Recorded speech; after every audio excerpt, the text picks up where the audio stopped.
अस्सलाम वालेकुम everyone, this is D2 exercise 1A question number 1 हम उसका कर रहे हैं, जिसमें हमें लिखा है कि 108 identical books have a mass of 30 kg and find the mass of the 150 such books. अच्छा, इसमें ना पहले आप कॉलम बना लें। इनका कॉलम किस तरह से बनता है मैं आपको बता दूं। हमारे पास 108 आइडेंटिकल बुक्स हैं, यानी कि हमारे पास बुक्स का कॉलम है। एक कॉलम कह लें या रेशो के लिए हम कह लें, हम सिर्फ रेशो बनाने की कोशिश कर रहे हैं। और एक हमारे पास जो क्वांटिटी दी हुई है, एक बुक दी हुई है और एक क्वांटिटी हमारे पास मास है। ठीक है, हमने बुक्स और मास की दो कॉलम इस तरह से बना लिए। इसमें हम रेशो की बात करेंगे। मेरे पास बुक्स इस वक्त अवेलेबल हैं 108। ठीक है, जाहिर सी बात है, जब बुक्स हैं तो उनका कोई वज़न भी होगा, और यहाँ पे उनका जो वज़न दिया हुआ है, जो उनका वेट दिया हुआ है, this is 30 kg। That's okay, हमें 30 kg लिखने की भी ज़रूरत नहीं है। अब इन द पार्ट वन में वो बात करते हैं find the mass of 150 such books. अब मुझे 150 बुक्स दी हैं, दिस इज़ माई 150 बुक्स। अब मुझे इनका मास मालूम करना है। ठीक है, अच्छा, ये जो हैं क्वेश्चंस हमारे डायरेक्ट वेरिएशन और इन्वर्स वेरिएशन के हैं। पहले हम सिर्फ डायरेक्ट वेरिएशन की बात करते हैं। देखें, डायरेक्ट वेरिएशन का मतलब ये होता है कि आपके पास दो क्वांटिटीज़ या तीन क्वांटिटीज़ हैं, दो चीज़ें या तीन चीज़ें हैं डिफरेंट, और किसी एक चीज़ के ज़्यादा होने या कम होने से दूसरी चीज़ पर भी अफेक्ट हो। लेट सपोज़ मैं ज़्यादा वीडियोस बना रहा हूँ तो ज़्यादा व्यूज़ और ज़्यादा शेयर्स और ज़्यादा लाइक्स आएंगे, ज़्यादा सब्सक्राइबर्स आएंगे। कम यूट्यूब पे काम करूँगा तो डेफिनेटली कम रिस्पॉन्स मिलेगा, तो डायरेक्ट वेरिएशन हो गया। इसी तरह से अगर हम बात करते हैं दूसरी चीज़ों की, लाइक अगर आप बाइक या कार चलाते हैं तो आप जितना ज़्यादा अपनी बाइक को चलाएँगे या कार को करेंगे ड्राइव, तो आपका उतना ज़्यादा पेट्रोल जो है वो कंज्यूम होगा। तो ये डायरेक्ट वेरिएशन है। इसके साथ और भी बहुत सारी चीज़ें होती हैं जो इन्वर्स में चली जाती हैं, बट कुछ चीज़ें ऐसी होती हैं जिनके साथ साथ अब जैसे लेट्स सपोज आप ज़्यादा काम करते हैं तो आप ज़्यादा थकते हैं, आप ज़्यादा AC चलाएंगे गर्मियों के सीज़न में तो ज़्यादा आपका बिजली का बिल आएगा। तो ये सारी डायरेक्ट वेरिएशन होती हैं। ठीक है, तो डायरेक्ट वेरिएशन के अंदर हमारे पास हम करवाते हैं क्रॉस मल्टीप्लाई, इसको इस तरह से और इसको इस तरह से। ठीक है, लाइक 108 x से मल्टीप्लाई होगा। इसको करवाने के बहुत तरीके हैं, 3 तरीके हैं जो मैंने सीखे हैं अब तक। अगर आप लोग दूसरा क्वेश्चन बोलेंगे मुझे कि कोई और तरीका सिखाएं जो इजी हो, मैं वो भी सिखा दूंगा, प्रोपोर्शन वाला। लेकिन चूँकि O लेवल में प्रोपोर्शन आता नहीं, इसलिए उसका बताने का ज़रूरी नहीं है। ये 108 मल्टीप्लाई कर रहा है, ऑब्वियसली वहाँ जाकर करेगा डिवाइड। 150 multiply by 30 upon 108। अब सिंपल, चूँकि ये पेपर 1 है और ये D2 है और डेफिनेटली ये आपको कैलकुलेटर इस्तेमाल नहीं करना, तो इसलिए हम इसको मैनुअली करते हैं। बहुत सारे स्टूडेंट्स को मैनुअली इस तरह से रिड्यूस करना नहीं आता, तो मैंने उनके लिए एक तरीका निकाला था, सोचा था डिस्कस कर लूँ। लाइक ये 150 है मेरे पास, मैं 150 के प्राइम फैक्टर बना लेता हूँ। ठीक है, पहला नंबर मेरे पास 150 था, 2 से मल्टीप्लाई करवाते हैं।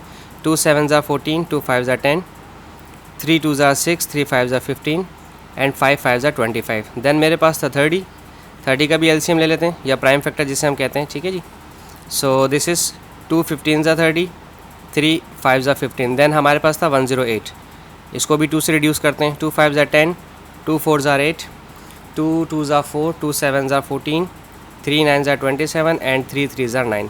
सो 150 के अगर हम प्राइम फैक्टर देखें तो आया है 2 3 5 एंड 5। ठीक है, तो यहाँ पर मैं 150 की जगह पर लिख रहा हूँ, मैं थोड़ा यहाँ कर लेता हूँ इसको। ठीक है, यहाँ 150 की जगह मैं लिखूँगा 2 × 3 × 5 × 5। ठीक है, और अब उसके साथ 30 है, तो 30 के फैक्टर मेरे बने थे 2 3 5। ठीक है, तो मैं यहाँ लिखूँगा 2 3 5, दिस इज़ 2 3 एंड 5। ठीक है, अब नीचे डिनोमिनेटर में मेरे पास था 108, तो 108 के फैक्टर बनते हैं 2 2 3 3 3।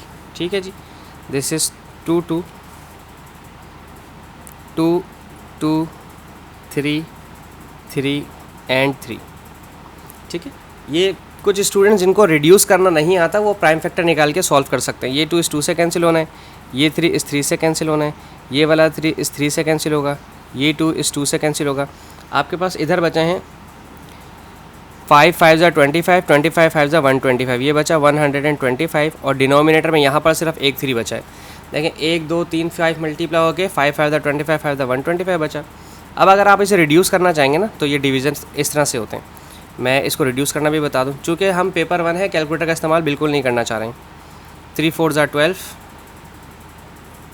5 कैरिड डाउन, और 3 1 ज़ा 3 ऑब्वियसली, और 2 लेफ्ट। ठीक है, तो 41 होल इसको लिखते किस तरह से, 41 होल और 2 रिमाइंडर है, तो रिमाइंडर आ जाएगा यहाँ पे 41 होल 2/3, और ये हमारा मास था तो इसलिए हम इसको केजी में शो करेंगे। So this was the question. अब हम इसका पार्ट 2 करते हैं इसका। अब पार्ट 2 करने के लिए आपको दोबारा से वही जो मैंने पहले बताया था आपको, आप बुक्स लिख लें, इस तरह से बुक्स ले लें आप। और यहाँ पर था हमारे पास mass was in KG. Books का जो इन्फॉर्मेशन हमें दी थी वो बुक्स की हमारी इन्फॉर्मेशन थी 108 बुक्स, 108 बुक्स, और उनका मास था 30 केजी। ये हमें बार बार लेना पड़ेगा, ठीक है, जो एक्चुअल इन्फॉर्मेशन दी हुई होती है, क्योंकि इसकी मदद से मैं बाकी चीज़ें सॉल्व करूँगा अपनी। पार्ट 2 में बात करते हैं, क्वेश्चन नंबर 1 का part 2, the number of such books that have a mass of 20 KG. Okay, now mass दे दिया है और अब आपको बुक मालूम करने को कहिए। डेफिनेटली यहाँ 30 मास है, यहाँ पर मास इसका 20 हो गया। मास कम हुआ है तो डेफिनेटली बुक्स भी कम हुई होंगी, तो ये डायरेक्ट रिलेशन है। डायरेक्ट रिलेशन में आप करते हैं इस तरह से मल्टीप्लाई। अब 30 और x मल्टीप्लाई होगा आपस में, और 108 और 20 आपस में मल्टीप्लाई होगा, ठीक है। 30 मल्टीप्लाई कर रहा है, अल्टीमेटली वहाँ जाकर इसने डिवाइड ही करना है। 30, ये 0 इस 0 से कैंसिल हो गया। 108 के फैक्टर हमने पीछे बनाए थे, मुझे याद है, मैं देख लेता हूँ। 22 333, ओके जी, दिस वॉज 22 एंड 333, और जो ये 2 है हमारे पास ये अभी एज इट इज़ उतरेगा, ठीक है। अब डिनोमिनेटर में हमारे पास सिर्फ एक 3 अवेलेबल है,